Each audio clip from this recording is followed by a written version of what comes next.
শয়তানের একটাই কাজ, সেটা হলো মানুষকে খারাপ কাজে নিয়ে যাওয়া, এর বাইরে তার কোনো কাজ নাই। তাহলে শয়তান থেকে বাঁচার জন্য চেষ্টা করা লাগবে কি লাগবে না? শয়তান থেকে বাঁচবেন কিভাবে? বাঁচার লাইন কি শয়তান থেকে? শয়তান থেকে যদি আমরা বাঁচতে চাই, আল্লাহর হুকুম মানতে হবে, কোরআনের কাছে আসতে হবে, রাসূলের আদর্শ ধরতে হবে, রাসূলের পথেই থাকতে হবে, রাসূলের মতেই থাকতে হবে। রাসূলের মতের বাইরে যারা থাকে, রাসূলের পথের বাইরে যারা থাকে, রাসূলের আদর্শের বাইরে যারা থাকে, আল্লাহ পাক ওই ব্যক্তি শয়তানের কবলে ফেলে দিয়ে দেন। ওই ব্যক্তি অটো শয়তানের দলে চলে যায়। যে আল্লাহ রাসূলের দলে থাকবে না, তাকে কি শয়তান পরামর্শ দেওয়া লাগবে? দেওয়া লাগবে না, অটো একাই শয়তানের দলে চলে যাবে। একটু দেখেন খেয়াল করে, ঢাকা বিশ্ববিদ্যালয়ে কোরআনের অনুষ্ঠান করবে, অনুমতি লাগে, দেয় না। ঢাকা বিশ্ববিদ্যালয়ে মিলাদ পড়বে, সেই অনুমতি লাগে, মিলাদ পড়তে দেবে না। ঢাকা বিশ্ববিদ্যালয়ে হোলি খেলা হয়, তার জন্য কোনো অনুমতি লাগে না। কথা বলেন ঠিক কিনা? ঢাকা বিশ্ববিদ্যালয়ে বৈশাখী মেলার নামে অপসংস্কৃতির আখড়া জন্মায়, এখানে কোনো অনুমতি লাগে না।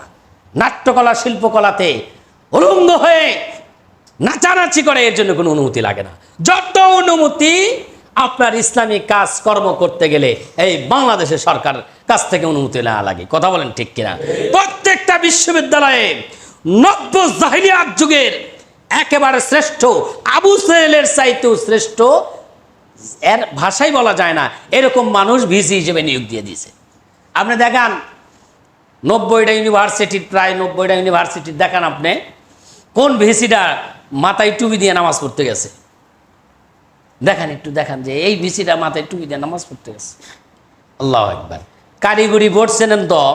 কারিগরি বোর্ডের যিনি প্রধান, দেখলাম যে মাথায় টুপি, পাঞ্জাবি, নামাজ পড়েন 5 ওয়াক্ত। একে আবার যত চক্রান্ত করা লাগে করে একে অপসারণ করছে। মানে টুপি থাকা যাবে না, দাড়ি টুপি পাঞ্জাবি দেখলে আমাদের দেশের কিছু কুলাঙ্গার মুসলমান আছে যাদের কলজায় আগুন ধরে যায়। কথা বলেন ঠিক কিনা? আমার ভাইয়েরা, এই জন্যে আপনারা ফলাফল ইতিমধ্যে পেতে বসেছেন। ফরিদপুরের ঘটনা জানেন তো? জানেন ফরিদপুরের ঘটনা? 90% মুসলমানের দেশে সন্দেহভাজনভাবে কে বা কাহারা আগুন দিয়েছে কালী পূজার মণ্ডপে, আর আপনি সন্দেহভাজনভাবে 2 জন শ্রমিককে মেরে ফেললেন, এর জন্য কিছুই হয় না এই পর্যন্ত। কথা বলেন ঠিক কিনা? আর ভাই, প্রতিবাদ কাকে বলে? আল্লাহ রাসূল সাল্লাল্লাহু আলাইহি ওয়াসাল্লাম বলেছেন, কি বলেছেন?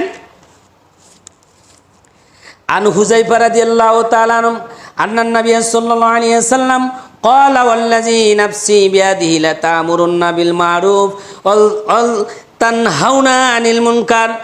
হযরত হুযায়ফা রাদিয়াল্লাহু তাআলা হতে বর্ণিত, নবী করিম সাল্লাল্লাহু আলাইহি ওয়াসাল্লাম ইরশাদ করেছেন, আমি আল্লাহর শপথ করে বলছি, যার নিয়ন্ত্রণে আমার জীবন, অবশ্যই তোমরা সৎ কাজের আদেশ দিবে এবং অন্যায় ও পাপ কাজ হতে লোককে বিরত রাখবে, নতুবা তোমাদের উপর শীঘ্রই আল্লাহর আযাব নাজিল হয়ে যাবে।